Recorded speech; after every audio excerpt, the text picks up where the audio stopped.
Hello, welcome to the foundation. आज हम पढ़ेंगे गति के अंतर्गत त्वरण के बारे में। ठीक है, इससे पहले वाली वीडियो में हमने चाल, वेग, दूरी, विस्थापन, विरामावस्था तथा गति की अवस्था के बारे में पढ़ा था। ठीक है, अब देख लेते हैं त्वरण क्या होता है। त्वरण एक्सीलरेशन क्या होता है? किसी गतिमान वस्तु के वेग परिवर्तन की दर को हम क्या कहते हैं? त्वरण कहते हैं। किसी एक ऐसी वस्तु जो गतिमान हो, ठीक है, उसके वेग परिवर्तन की दर को हम क्या कहेंगे?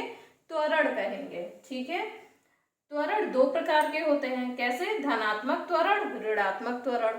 ठीक, अब त्वरण क्या होता है? आपने देखा होगा, गाड़ी स्टार्ट हुई, उसके बाद क्या होता है कि जब गाड़ी स्टार्ट होती है तो स्पीड क्या होती है? स्टार्टिंग से 10, 20, 30 धीरे धीरे स्पीड बढ़ती जाती है ना। 50, कोई 50 पे चला रहा है, कोई 55 पे चला रहा है। ठीक है, तो पहले स्पीड क्या हुई? पहले तो स्पीड 20 थी, फिर धीरे धीरे क्या हुआ? एक्सेलरेशन उसमें आया, त्वरण उसमें आया, वेग परिवर्तन होता रहा समय के साथ में। तो इसको क्या कहते हैं? हम त्वरण कहते हैं। क्या कहते हैं? त्वरण। त्वरण बराबर वेग परिवर्तन बटे समयांतराल। ठीक है, वेग परिवर्तन यानी अगर हम मान लेते हैं कि हमारा प्रारंभिक वेग है u और अंतिम वेग है v। जब हमने जर्नी स्टार्ट की तब जो वेग था उस पॉइंट ऑफ टाइम पे वो था u, और जब जर्नी कंप्लीट की तब वेग, उस दौरान वेग क्या था? v था। ठीक है, तो क्या हो जाएगा? वेग परिवर्तन बटे समयांतराल v minus you upon t।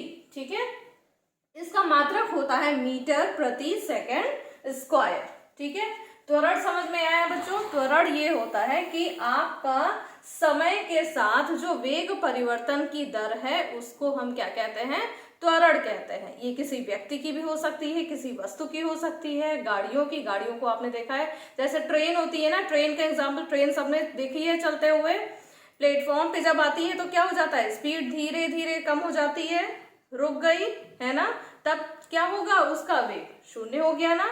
और उसके बाद दोबारा से जब वो स्टार्ट होती है तो उसकी स्पीड कम रहती है ना, और थोड़ी ही देर में उसकी स्पीड क्या हो जाती है? स्पीड ज्यादा हो जाती है। तो धीरे धीरे उसके वेग में परिवर्तन हुआ ना, वही चीज कह रहे हैं। धीरे धीरे समय के साथ उसके वेग में जो परिवर्तन होता है उसी को हम क्या कहते हैं? त्वरण कहते हैं। क्या कहते हैं? त्वरण। ठीक, अब त्वरण दो प्रकार के होते हैं। कौन कौन से? पहला धनात्मक त्वरण, दूसरा ऋणात्मक त्वरण। धनात्मक त्वरण क्या होता है? इतना तो पता है ना कि धनात्मक मतलब प्लस, ऋणात्मक मतलब माइनस। ठीक है, तो यदि किसी गतिमान वस्तु के वेग में समय के साथ वृद्धि हो रही हो तो उस वस्तु का त्वरण क्या होगा? धनात्मक होगा। यदि किसी गतिमान वस्तु, ठीक है, अब त्वरण होने के लिए क्या है? गतिमान वस्तु तो होनी जरूरी है ना, तभी तो उसके वेग में परिवर्तन होगा। अगर वस्तु विरामावस्था में ही है तो क्या होगा? वस्तु अगर विरामावस्था में है तो उसमें क्या त्वरण? क्योंकि जब वेग में परिवर्तन ही नहीं हो रहा है, जब वो वस्तु वेग ही नहीं कर रही है तो उसमें वेग में परिवर्तन क्या होगा? और वेग में परिवर्तन नहीं हो रहा है तो उसकी दर को त्वरण कहते हैं। तो जब वेग परिवर्तन नहीं तो त्वरण नहीं, यानी वस्तु का गतिमान होना आवश्यक है। अगर हम त्वरण की बात कर रहे हैं, यदि किसी गतिमान वस्तु के वेग में समय के साथ वृद्धि हो रही हो तो उस वस्तु का त्वरण धनात्मक होगा। जैसे पृथ्वी की ओर मुक्त रूप से गिरती हुई वस्तु का त्वरण कैसा होता है? धनात्मक होता है। ठीक है, अब कोई भी वस्तु है ना, जैसे ये कैप है, हमने नीचे गिराया तो क्या होगा? लगातार इसका वेग बढ़ता जाएगा। ठीक है, स्पीड से गिरेगा। ठीक, और एक और एग्जांपल, जैसे अभी हमने ट्रेन का एग्जांपल दिया था, ट्रेन प्लेटफॉर्म से छूटती है तो क्या होता है? धीरे धीरे पहले बहुत धीरे धीरे, ऐसा लग रहा है जैसे सरक रही है, बस धीरे धीरे चली और उसके बाद स्पीड उसकी क्या हो गई? बढ़ती चली जाती है, और फिर वो अच्छी खासी स्पीड पकड़ लेती है, 70, 80, 90, है ना। कुछ ट्रेनें 100 पे चल रही हैं, 120 पे चल रही हैं। ठीक है, तो ऐसी गति को जब इस तरह से वेग बढ़ रहा हो तो क्या कहेंगे कि उस गाड़ी में या किसी व्यक्ति में या वस्तु में त्वरण कौन सा है? धनात्मक त्वरण। ठीक है, जब वस्तु का वेग समय के साथ बढ़ता है तो उस वस्तु का त्वरण धनात्मक होता है। ठीक है, अब आते हैं ऋणात्मक त्वरण पे। ऋणात्मक त्वरण क्या होता है? यदि किसी गतिमान वस्तु का वेग समय के साथ घटता है तो उस वस्तु का त्वरण कैसा होता है? ऋणात्मक होता है। ठीक है, जैसे पृथ्वी तल से ऊपर की ओर फेंकी हुई वस्तु का वेग घटता जाता है। जैसे हमने कोई बॉल फेंक दी ऊपर, है ना, तो क्या चलती चली जाती है? ऐसा तो नहीं होता। बॉल फेंकी हमने, तो जब हमने फेंकी तो फोर्स से फेंकी, है ना, उस पर बल लगाकर फेंकी, तब तो उसकी स्पीड क्या होगी? ज्यादा होगी। और उसके बाद में जैसे ही वो धीरे धीरे ऊपर वो गई, उसका क्या हो जाता है? जो वस्तु का वेग होता है वो कम होता जाता है। क्या होता है? कम होता जाता है। ठीक है, तो जब वस्तु का वेग समय के साथ कम होगा तो उस वस्तु का त्वरण क्या होगा? ऋणात्मक होगा। और जब वस्तु का वेग समय के साथ बढ़ेगा तो उस वस्तु का त्वरण क्या होगा? धनात्मक होगा। ठीक है, दोनों के एग्जाम्पल दे दिए। अगर पृथ्वी की ओर यानी नीचे गिर रही है, पृथ्वी की ओर मुक्त रूप से वस्तु गिर रही है तो त्वरण कैसा हुआ? धनात्मक। और जब ऊपर की ओर फेंकी गई है तो वस्तु का वेग क्या होगा? घटता जाएगा, तब त्वरण कौन सा काम करेगा?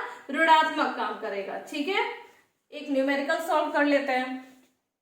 एक रेलगाड़ी है, वो स्टेशन से चलना प्रारंभ करती है, ठीक, और एक समान त्वरण के साथ चलते हुए 10 मिनट में 40 किलोमीटर प्रति घंटा की चाल प्राप्त कर लेती है। इसका त्वरण ज्ञात करना है हमको। ठीक, तो अब गाड़ी क्योंकि रुकी हुई थी ना, स्टेशन पे आती है तो रुकती है, तो गाड़ी का प्रारंभिक वेग क्या होगा? 0, क्योंकि गाड़ी रुकी है ना, नहीं चल रही है, तो वेग क्या होगा? 0। फिर गाड़ी का अंतिम वेग क्या है? बताया है हमको सवाल में, कितना? 40 किलोमीटर प्रति घंटा। ठीक है, ये दिख रहा है सबको? तो 40 किलोमीटर प्रति घंटा। अब क्योंकि त्वरण का मात्रक हमने क्या लिखा है? मीटर प्रति सेकेंड स्क्वायर। क्या लिखा है? मीटर प्रति सेकेंड स्क्वायर। ठीक है, तो अब इस किलोमीटर प्रति घंटा के साथ तो हम इस क्वेश्चन को सॉल्व नहीं करेंगे। क्या करेंगे? इसको मीटर प्रति सेकेंड में बदलेंगे। ठीक है, तो किलोमीटर प्रति घंटा को मीटर प्रति सेकेंड में बदलने के लिए हम गुणा करते हैं 5/18 से। ठीक है, ये आपका 40 है, 40 किलोमीटर है, किलोमीटर को 1000 में बदलेंगे, क्या हो जाएगा? 1000 से गुणा होगा। ठीक है, फिर उसके बाद 1 घंटा है, 1 घंटा क्या होगा? 60, ये आपका 60 मिनट हुआ, और उसके बाद 60 मिनट को हम बदलेंगे फिर सेकंड में, तो क्या हो गया? फिर से 60। जब इसको आप कैलकुलेट करेंगे तो आपका आएगा 5/18। ठीक है, 40 गुणे 5 कितना आ गया? 40 गुणे 5/18। फिर कैलकुलेट करेंगे 100/9 मीटर प्रति सेकेंड। ठीक है, और लिया गया समय t बराबर कितना है? 10 मिनट। अब मिनट को भी हमने किस में बदल लिया? सेकंड में। तो 1 मिनट में कितने सेकंड होते हैं? 60 सेकंड। इसलिए 10 मिनट में कितने सेकंड होंगे? 10 गुणे 60। 10 गुणे 60 कितना हुआ? 600 सेकंड। ठीक है, अब त्वरण का फॉर्मूला लगा लेते हैं। रेलगाड़ी का त्वरण a बराबर v - u अपॉन t, ये फॉर्मूला है। ठीक है, a = v - u upon t।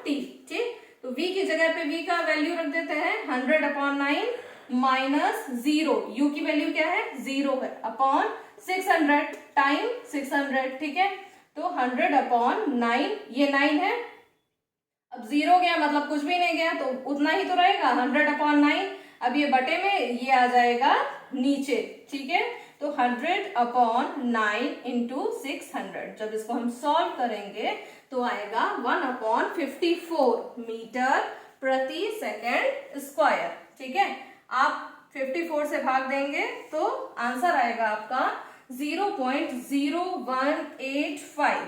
ठीक है, आप देखिए 0.0185। जब दशमलव के बाद, अब ये देखिए 1 2 3 4 अंकों तक है ना, अगर हमें दशमलव के 3 अंकों तक वैल्यू निकालनी है, ठीक है, 4 अंकों तक नहीं लिखनी है, तो क्या करेंगे? दशमलव के बाद ये देखिए 5 है ना, तो जब 5 या 5 से बड़ी संख्या होती है तो क्या होता है? 5 या 5 से बड़ी संख्या होती है तो एक संख्या आगे बढ़ जाती है, ठीक है। राउंड ऑफ कर लेते हैं। अब ये है 0.018 और ये क्या हो जाएगा 9, ठीक। तो रेलगाड़ी का त्वरण क्या होगा 0.019 मीटर प्रति सेकंड स्क्वायर होगा, ठीक है। ये आपका त्वरण हो गया है ना। वेग परिवर्तन की दर को त्वरण कहते हैं। त्वरण दो प्रकार के होते हैं, धनात्मक त्वरण, ऋणात्मक त्वरण, और ये इस पर न्यूमेरिकल है बेस्ड, ठीक है।